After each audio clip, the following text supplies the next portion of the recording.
मेरे प्यारे मित्रों और हम सफ़र साथियों का मैं हृदय से स्वागत करता हूं। और आज के सत्संग की शुरुआत इस प्रेम भरे गीत से करते हैं।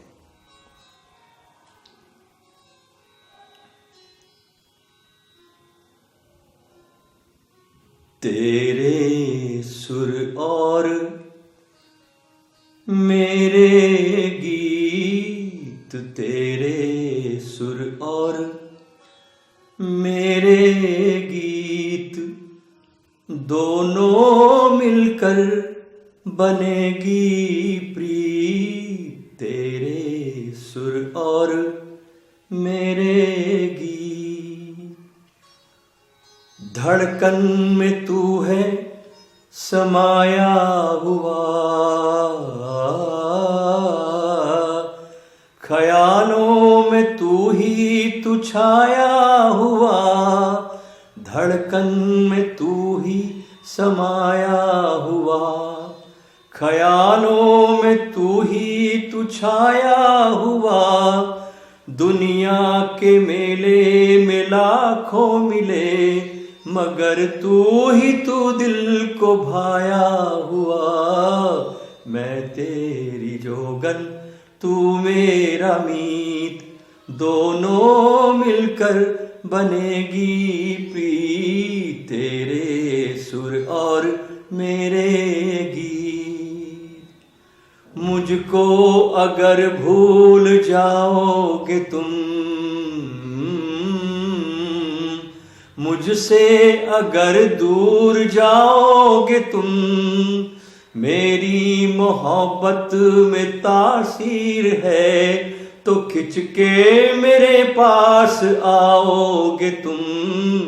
देखो हमारी होगी जीत, दोनों मिलकर बनेगी प्रीत।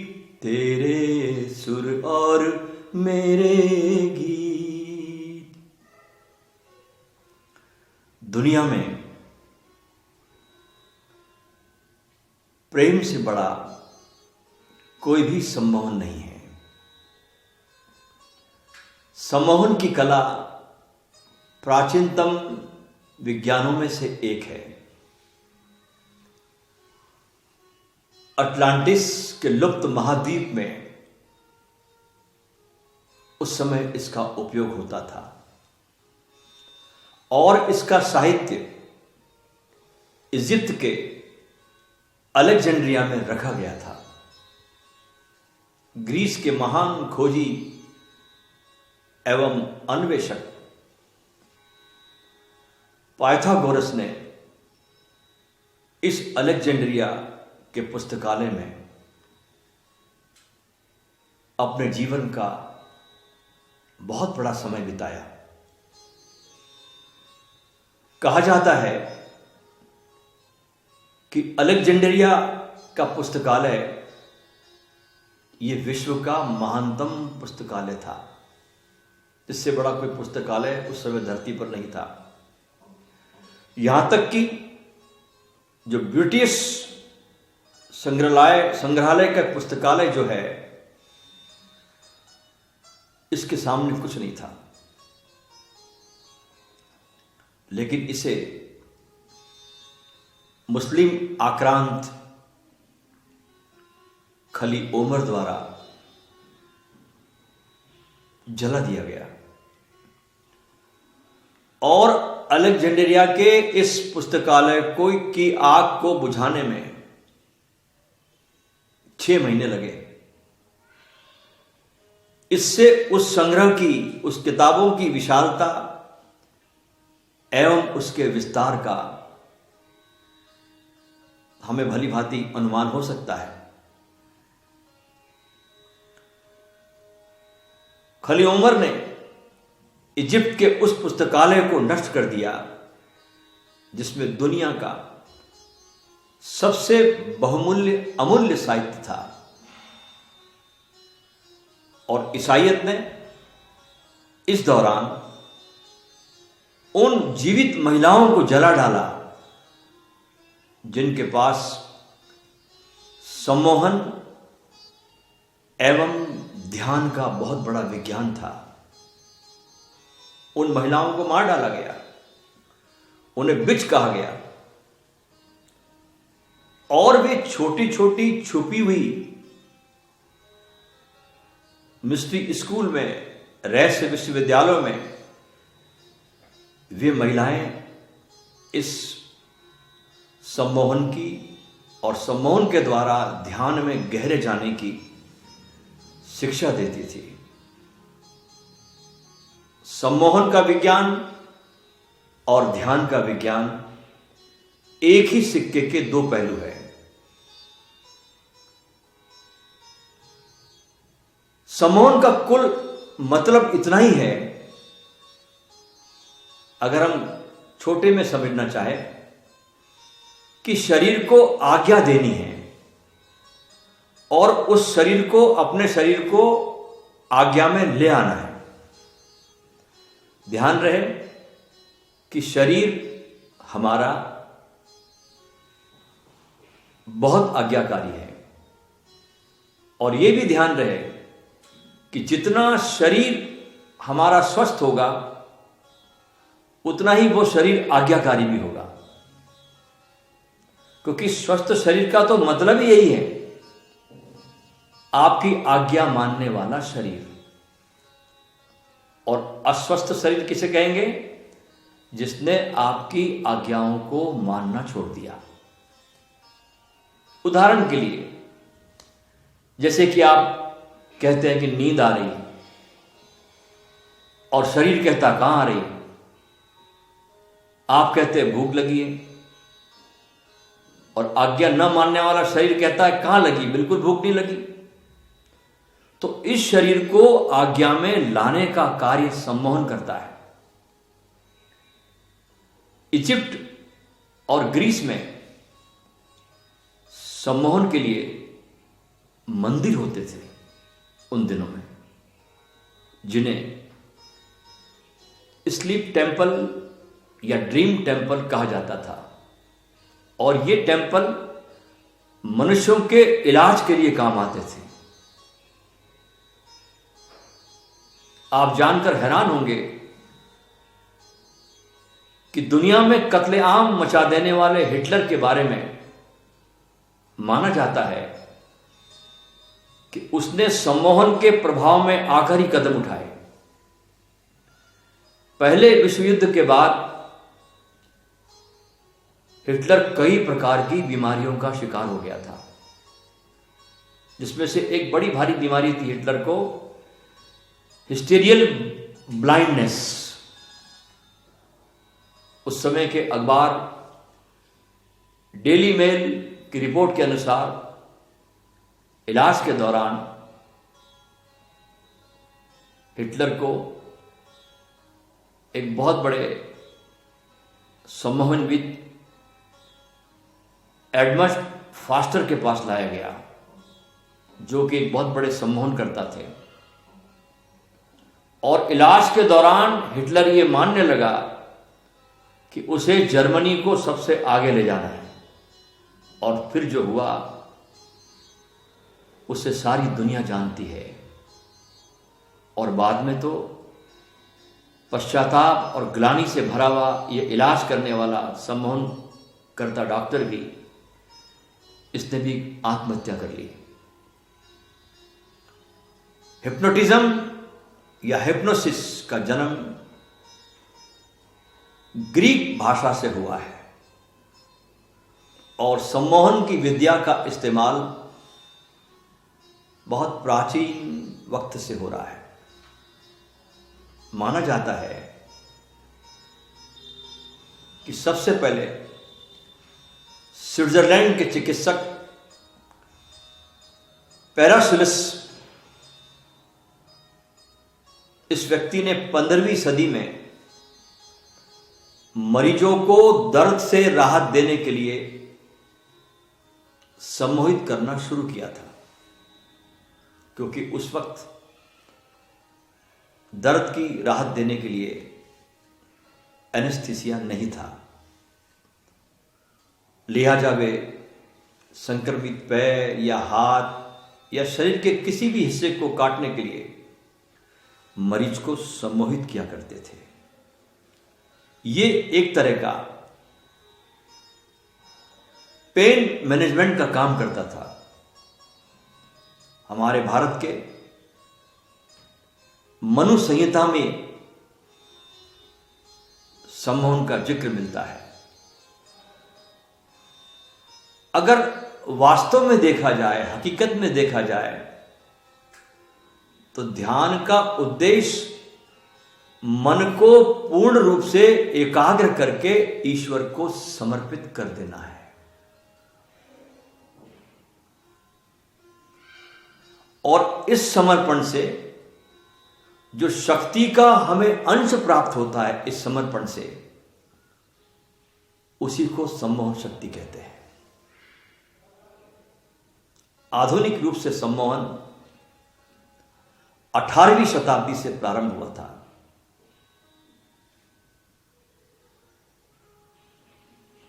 और इसको 18वीं शताब्दी में प्रतिष्ठित कराने का जो श्रेय जाता है वो ऑस्ट्रिया के निवासी फ्रांस मेस्मर को जाता है। सम्मोहन विद्या का इतिहास तो बहुत प्राचीन काल से चला आ रहा है। श्री राम और श्री कृष्ण में सम्मोहन की विद्या जन्म से ही थी। वे जिसे देख लेते या कोई उन्हें देख लेता, वो बस उनकी माया में खो जाता था। अब देखिए, श्री कृष्ण का एक नाम मोहन भी है। मोहन का अर्थ सभी को मोहने वाला।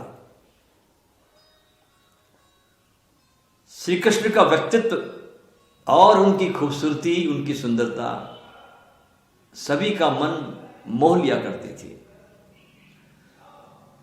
जिस कृष्ण की प्रतिमाएं इतनी सुंदर है, वे खुद कितने सुंदर होंगे। श्री कृष्ण ने अपने जीवन में सम्मोहन की कई लीलाएं की। उनकी मधुर मुस्कान और सुंदरतम रूप को देखकर गोकुल की गोपियां अपने आप को रोक नहीं पाती थी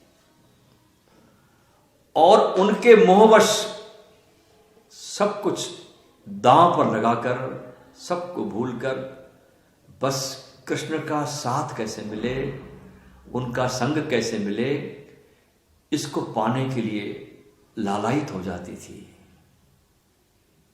इसलिए सम्मोहन बहुत पुरानी प्रक्रिया है, लेकिन ध्यान रहे, यह प्रक्रिया लाभप्रद भी है और खतरनाक भी है।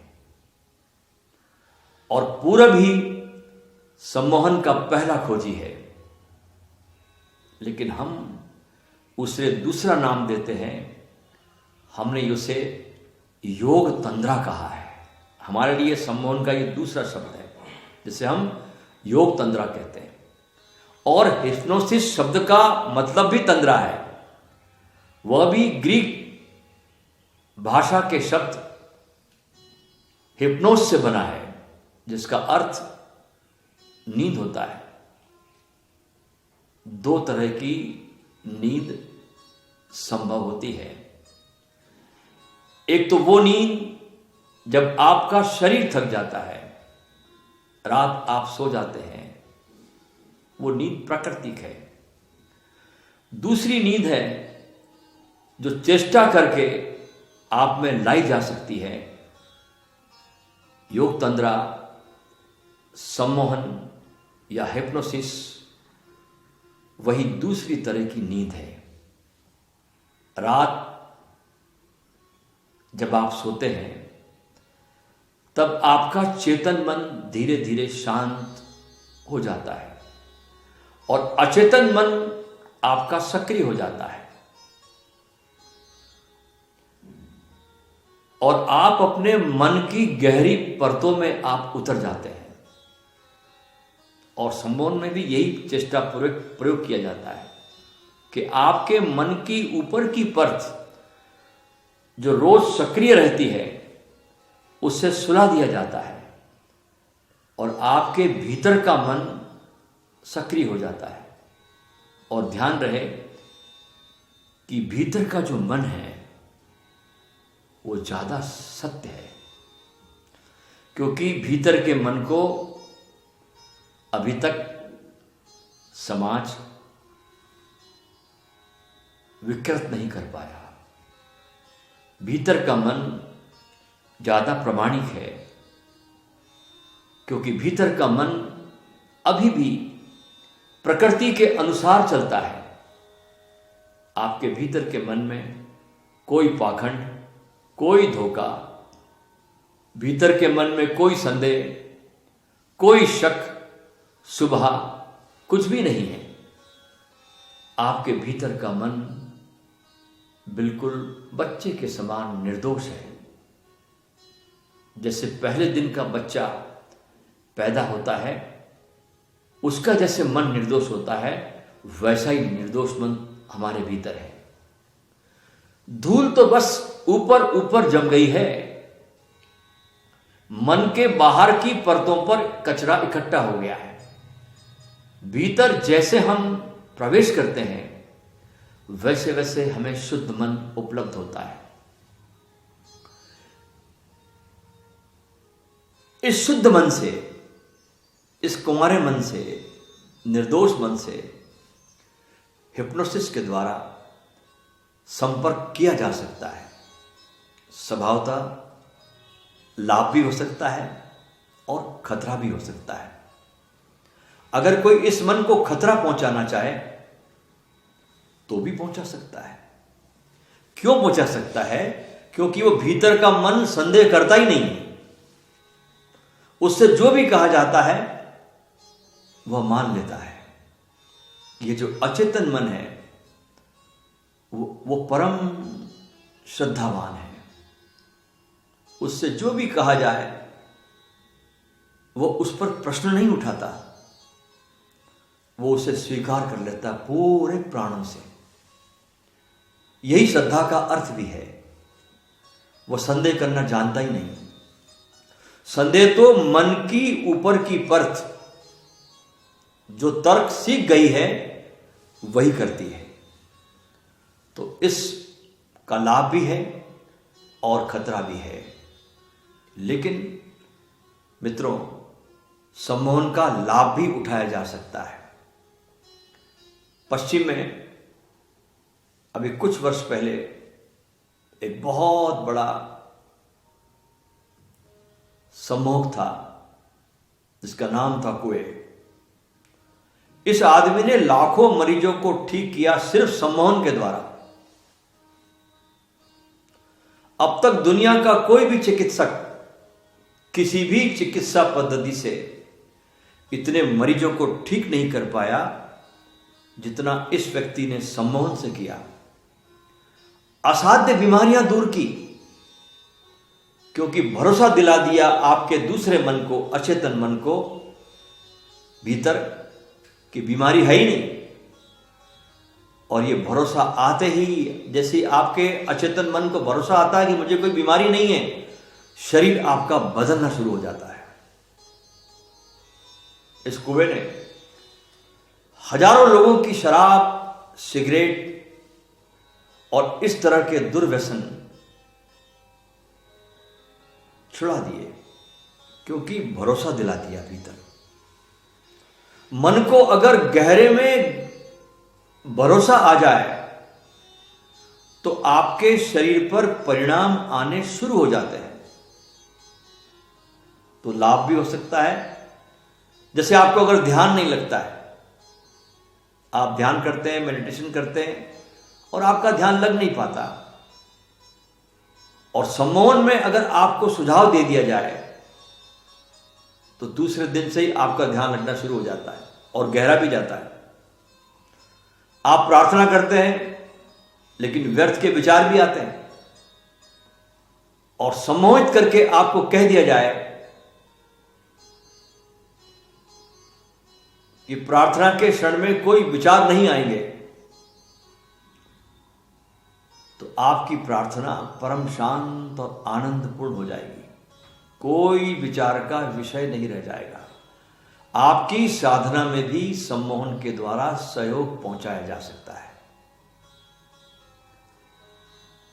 हमारे देश में बहुत बड़े ऋषि मुनि योगाचार्य ये सम्मोहन का प्रयोग करते ही रहे सदियों से, लेकिन कभी उसका प्रयोग उन लोगों ने जाहिर और सार्वजनिक नहीं किया था। वो एक निजी गुरु के और शिष्य के बीच की बात थी, और जब गुरु किसी शिष्य को इस योग्य मान लेता था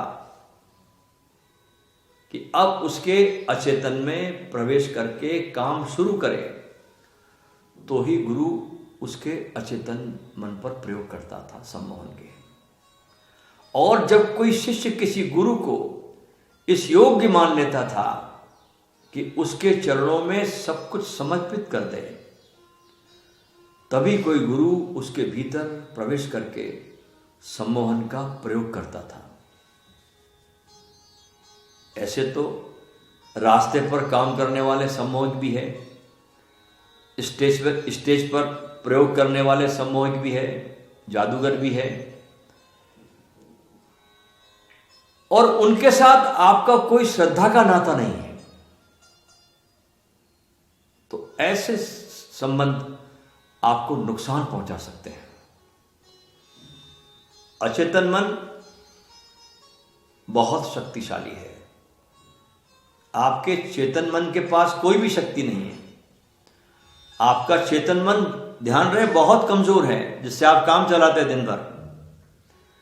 इसीलिए तो आप संकल्प करते हैं जब भी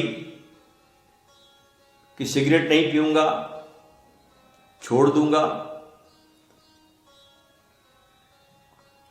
और घंटे भर भी संकल्प चलता नहीं और टूट जाता है, क्योंकि आपका चेतन मन बहुत कमजोर है।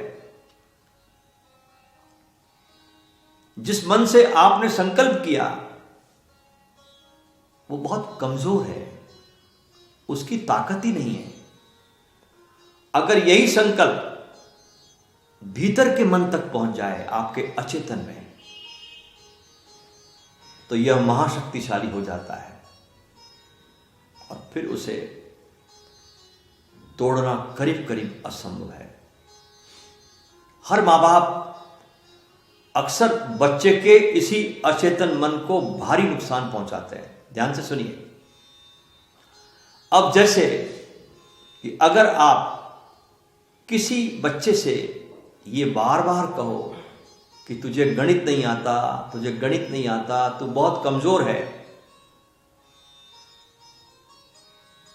और वो बच्चा बार बार अब सोचने लगा कि मुझे गणित नहीं आता, मैं बहुत कमजोर हूं, मैं बहुत कमजोर हूं, तो उस बच्चे के अचेतन मन में ये बात एक सम्मोहन की तरह इतनी गहरी बैठ जाती है कि जब वो बच्चा परीक्षा के हाल में गणित का पेपर देने जाता है तो बहुत घबराकर पसीना पसीना हो जाता है और फेल हो जाता है। सम्मोहन के द्वारा हम व्यक्ति का ढांचा भी खोज सकते हैं, उसका पूरा भीतर का क्या ढांचा है, क्या मन है। लेकिन ध्यान रहे, इसमें सावधानी बरतनी जरूरी है कि आपने सम्मोहित ऐसे ही व्यक्ति से होना जिस पर आपकी परम श्रद्धा हो। व्यावसायिक सम्मोहन करने वाले व्यक्ति से, जो धंधा करते हैं, व्यापार करते हैं सम्मोहन का, जहां पर आपकी कोई श्रद्धा नहीं है, सिर्फ बिजनेस कॉन्ट्रैक्ट है, वहां पर कभी सम्मोहित मत होना, आपको नुकसान पहुंच जाएगा। क्योंकि उस व्यक्ति की उत्सुकता आपके भीतर मात्र व्यवसाय की है, आपसे कोई आत्मिक और आंतरिक संबंध नहीं है। और जब तक आत्मिक और आंतरिक संबंध न हो तब तक किसी भी व्यक्ति को अपने भीतर प्रवेश कर देना खतरनाक है। यह प्रयोग पूरा भी तभी हो सकता है जबकि बहुत निकट और प्रगाढ़ आपका संबंध हो। सम्मोहन के द्वारा व्यक्ति के भीतर कौन कौन से क्या क्या कारण हैं जिसके कारण वो परेशान और उलझा हुआ है, वे हम खोज सकते हैं सम्मोहन के द्वारा। और सम्मोहन के माध्यम से बहुत सी बातों का निरीक्षण भी किया जा सकता है, रेचन भी किया जा सकता है। बहुत सी बातें आपके मन से उखाड़कर बाहर फेंकी जा सकती है। जिन लोगों को ध्यान में बहुत कठिनाई होती हो उनके लिए सम्मोहन एक रामबाण औषधि की तरह है और उसका सहारा लेना चाहिए। लेकिन कहां लेना चाहिए? जहां आपका अत्यंत निकट संबंध हो किसी गुरु से, तभी। और जो व्यक्ति ध्यान में सीधे ही जा सकते हैं बिना सम्मोहन के, उनको सम्मोहन के विचार में फिर नहीं पड़ना चाहिए और उसकी कोई जरूरत भी नहीं है।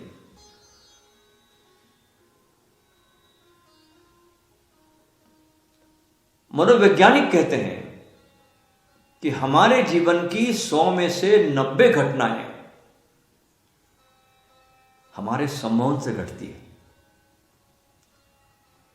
कैसे?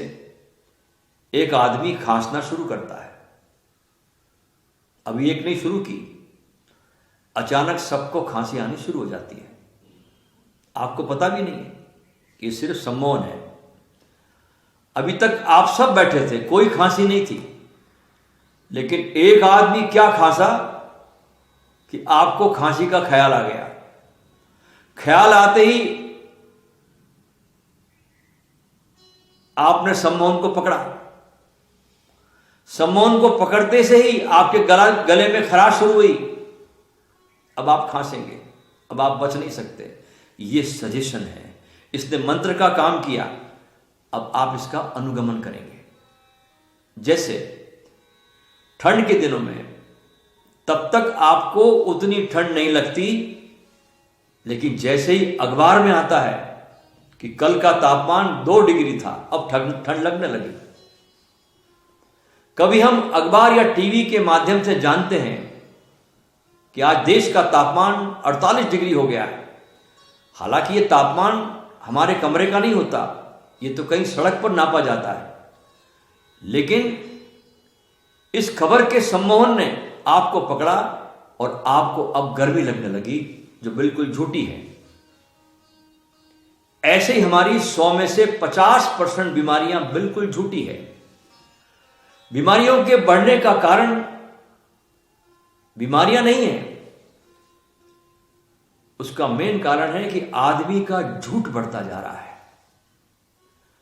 और विशेष रूप से स्त्रियां इस झूठी बीमारी को जानती है और उनको अचेतन में यह तरकीब पता चल गई है कि जब भी मैं बीमार पड़ती हूं तभी उसे पति का प्रेम मिलता है, और तो कभी मिलता नहीं। बीमारी के वक्त ही पति ऑफिस इत्यादि का सब काम छोड़कर पत्नी के पास बैठा रहता है। भले ही मन में कितनी गालियां देता हूं पति, मन के मन में, लेकिन बैठना तो पड़ता है। क्या आपको पता है कि दुनिया में 100 सांपों में से सिर्फ 3% सांपों में जहर होता है, मात्र। 97% सांप जहरीले होते नहीं, सिर्फ 3% सांपों में जहर होता है। लेकिन कोई भी सांप काटे आदमी मर जाएगा। बिना जहर वाले सांप से भी आदमी मर जाता है। इसलिए तंत्र मंत्र काम कर पाते हैं। तंत्र मंत्र यानी झूठा इलाज। अब एक आदमी को ऐसे सांप ने काटा है जिसमें जहर है ही नहीं। अब तंत्र मंत्र के द्वारा उसको सिर्फ इतना विश्वास दिलाना जरूरी है कि सांप उतर गया, और सांप उतर जाता, क्योंकि जहर ही नहीं था। उसके भीतर सम्मोहन के द्वारा एक भरोसा पैदा किया जाता है, सांप उतर जाएगा। सांप चढ़ा ही नहीं था एक्चुअल में, और अगर उसको यह विश्वास ना आए कि इस तांत्रिक के मंत्र से मेरे सांप का जहर उतर गया है, अगर ये भरोसा भीतर उसके ना हो तो यह आदमी मर सकता है। और अगर उसको यह पक्का विश्वास बना रहे कि सांप ने मुझे काटा है, सांप ने मुझे काटा है, सांप ने मुझे काटा है, तो यह आदमी मर जाएगा। एक बार एक ऐसी घटना हुई कि एक आदमी एक सराय से गुजरा, धर्मशाला से, और रात उस सराय में उसने खाना खाया और चला गया। सुबह जल्दी आगे सफर पे जाना था उसे, जल्दी उठा और आगे के सफर को तय करने के लिए निकल पड़ा।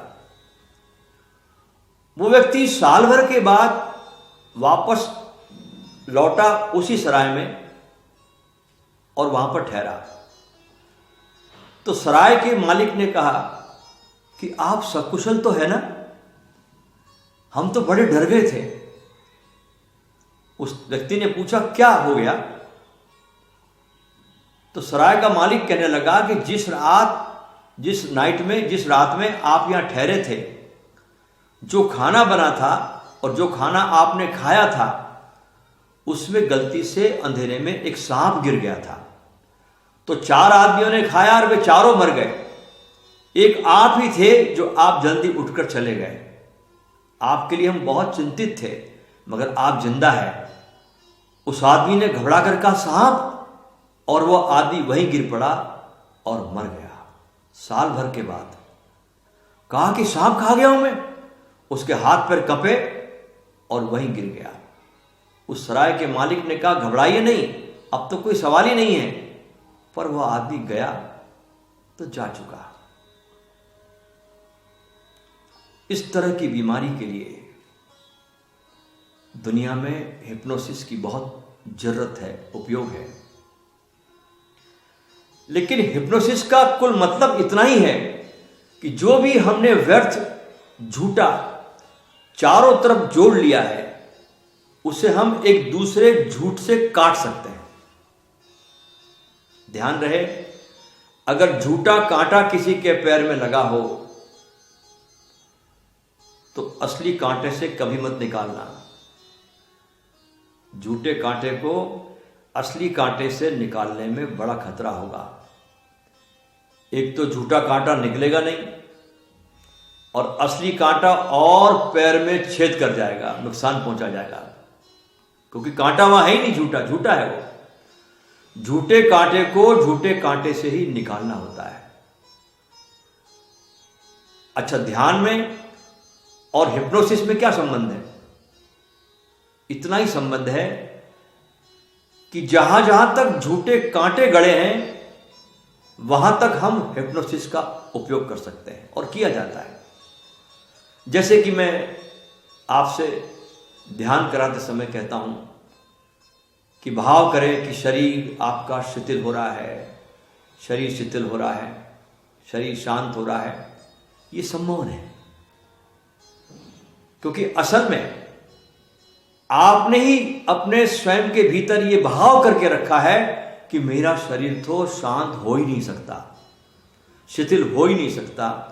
उसको काटने के लिए, उस झूठ को काटने के लिए सम्मोहन की जरूरत है आपको, कि आपका शरीर शांत हो रहा है, शिथिल हो रहा है, और कोई जरूरत नहीं है। देखिए, गांव में महामारी फैल जाती है, आपने कभी ख्याल किया?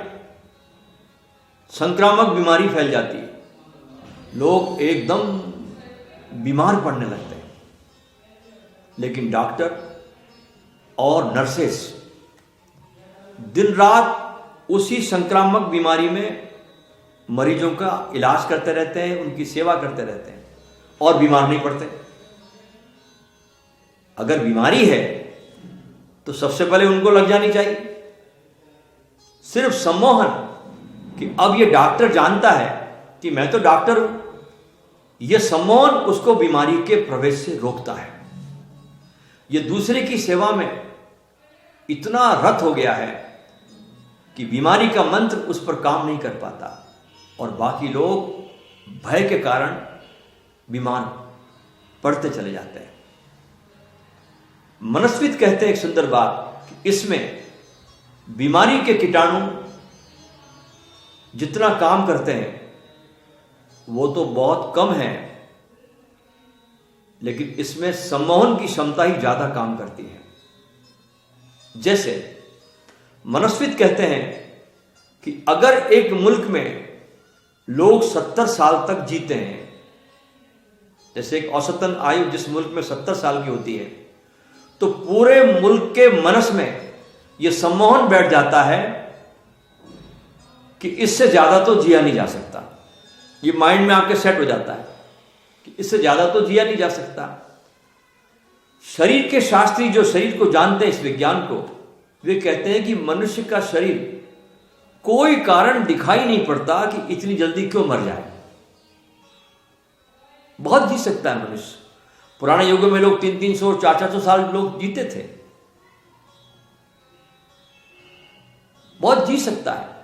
लेकिन अगर मुल्क में 70 साल की सीमा है औसतन आयु की, लोगों के ख्याल में बाल बैठ जाए तो 70 साल के करीब करीब पहुंचते ही लोग सम्मोहित हो जाते हैं कि अब मरने का वक्त करीब आ रहा, अब बूढ़ा होने का वक्त करीब आ गया।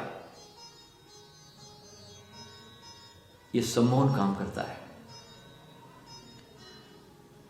हमारे देश में महात्मा गांधी को एक ख्याल था और वो कहते थे लोगों से कि वो 125 वर्ष जिएंगे, और वो जी भी सकते थे। वो जीवन भर से यही सोच कर जी रहे थे कि मुझे 125 साल जीना है, मैं जीऊंगा। अगर उनकी हत्या ना की जाती तो ये उनका सोचा हुआ सम्मोहन शायद काम भी कर जाता और वो जी जाते। और अगर आप इसमें और गहरे उतरे इस सम्मोहन में, तो गोडसे जो उनकी हत्या कर सका, इसमें भी गांधी जी का थोड़ा हाथ है, इसे हमें स्वीकार करना पड़ेगा। क्योंकि हत्या के 6 महीने पहले, देश के आजाद होने के बाद, उन्होंने 125 वर्ष जीने का निराश होकर ख्याल छोड़ दिया था। और 6 महीने से वो कहने लगे थे, अब तो परमात्मा मुझे उठा ले। भीतर कहीं गांधी जी के मरने का भाव बैठना शुरू हो गया था। दोस्तों, जीवन बहुत रहस्यपूर्ण है। अगर मैं मरने के भाव को भीतर अपने बिठाना शुरू कर दूं,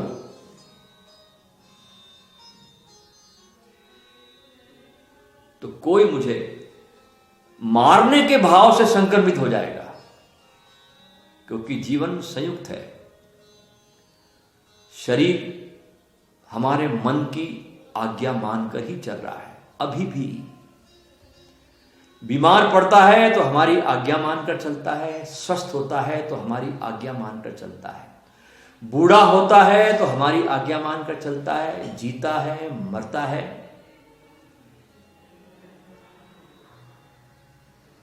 बूढ़े आदमी मर जाते हैं।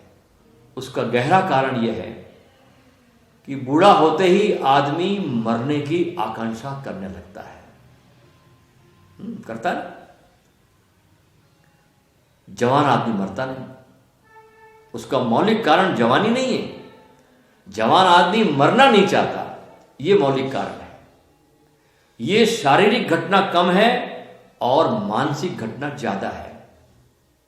अब देखिए, मुसलमान फकीर होते हैं और भी लोग होते हैं, आग में कूदते रहते हैं।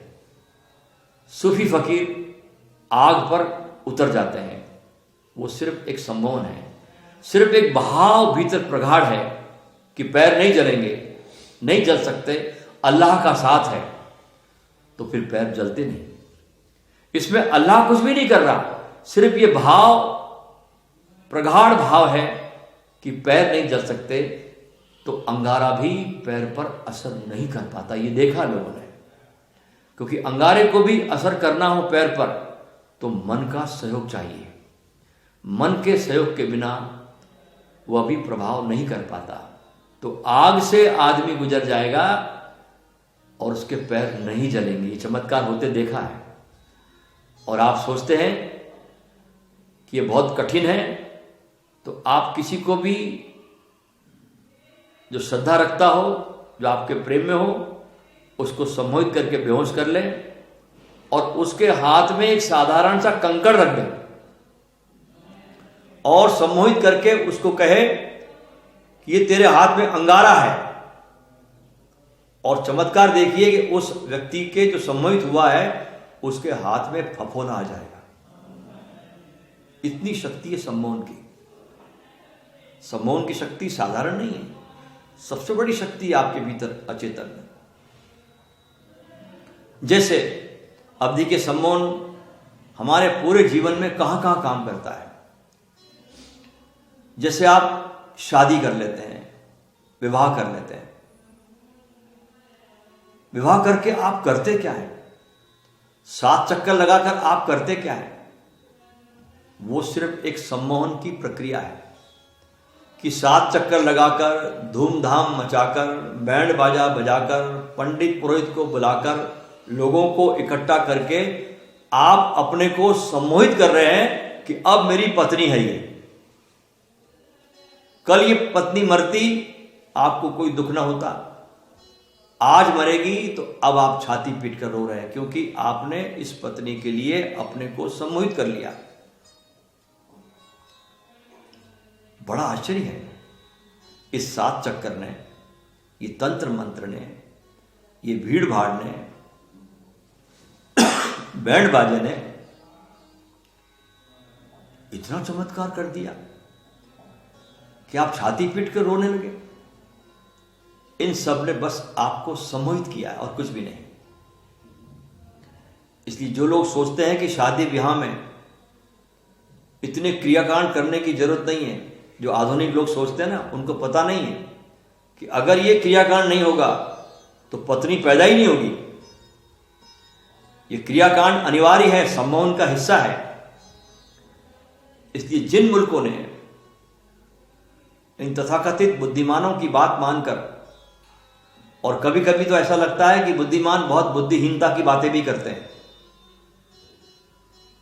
उनकी बात मानकर कि इसका क्या फायदा, 7 चक्कर लगाने से क्या मतलब, बैंड बाजे से क्या मतलब, फुलझड़ी फटाके का क्या मतलब, घोड़े पर बैठने का क्या मतलब, दूल्हे के कपड़े पहनने से क्या मतलब।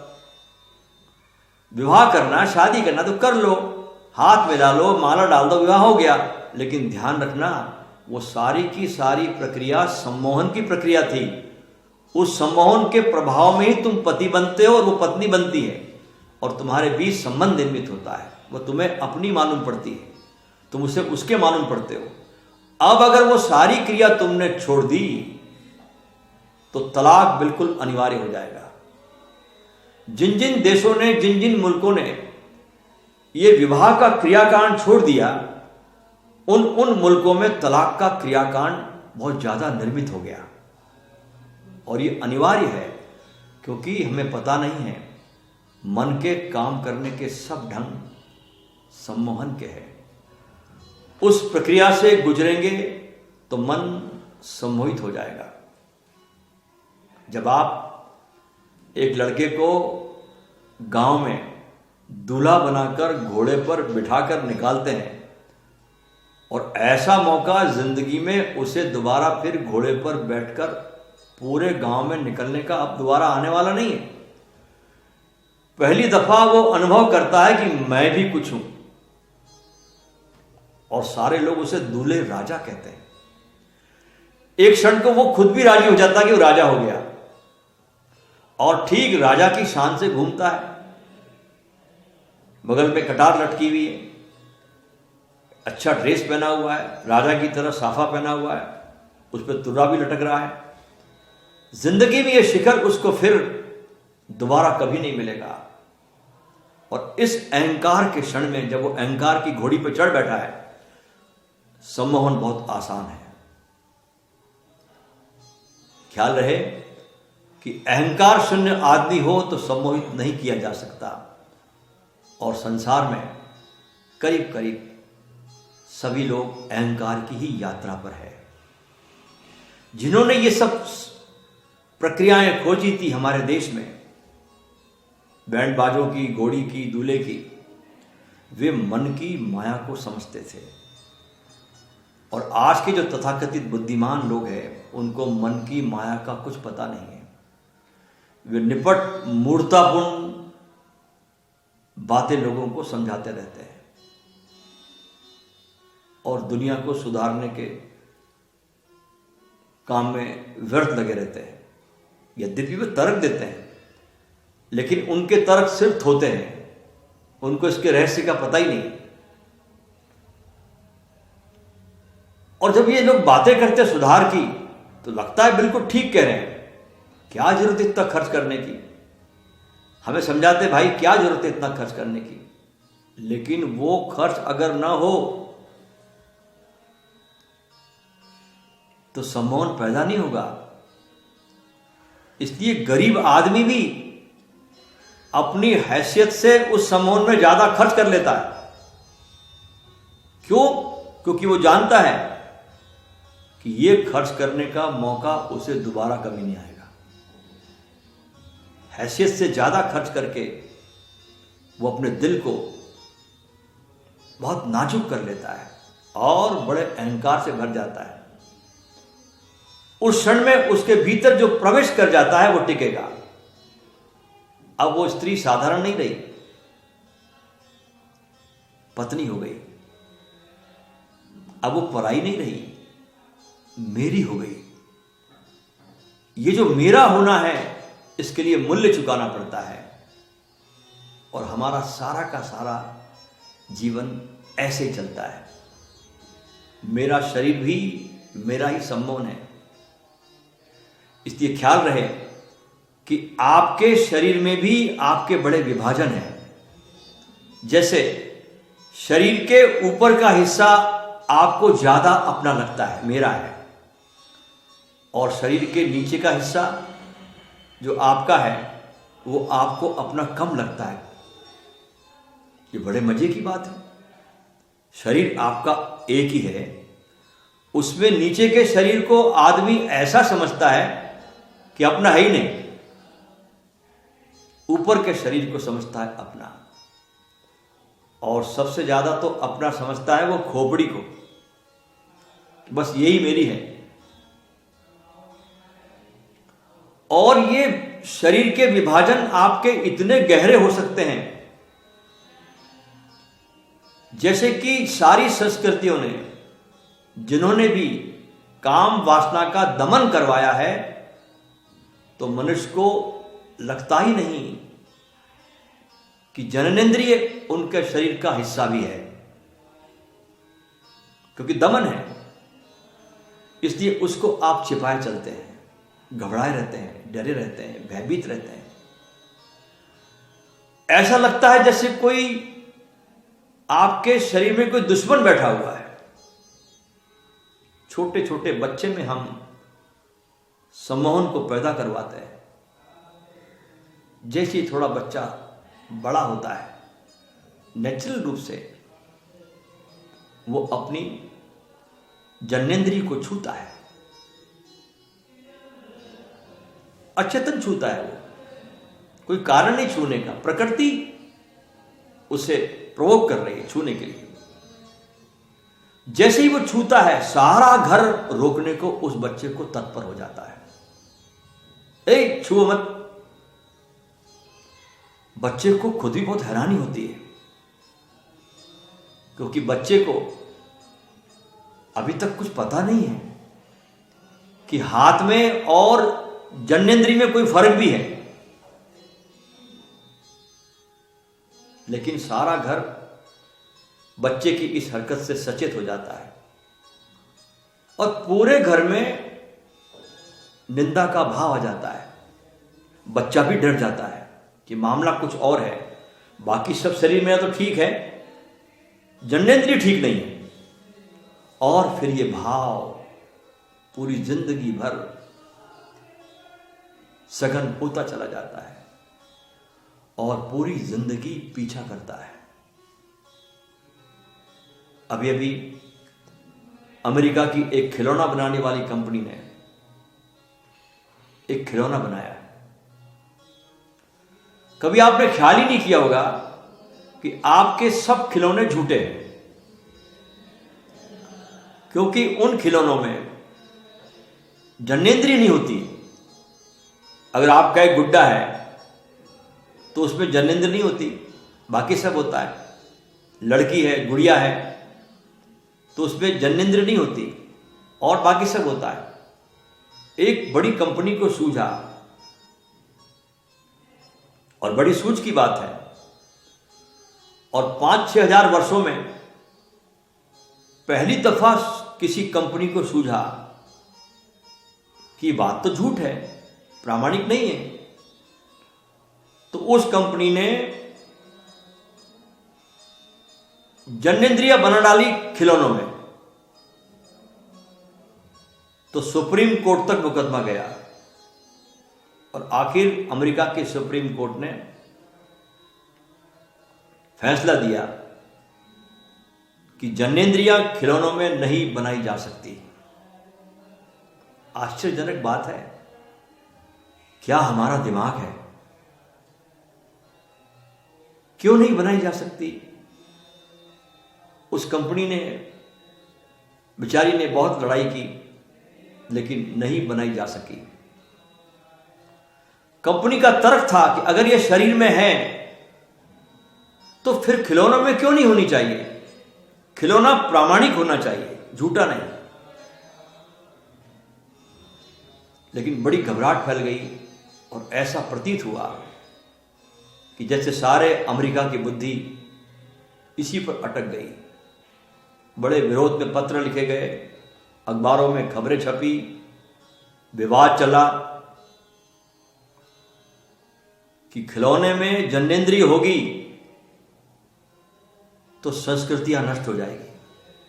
बड़े मजे की बात है, ये संस्कृतियां कितनी कमजोर है, जो खिलौने में प्रामाणिक जन्नेंद्रिय को देखकर नष्ट हो जाती है। नहीं, पर उसके कारण है,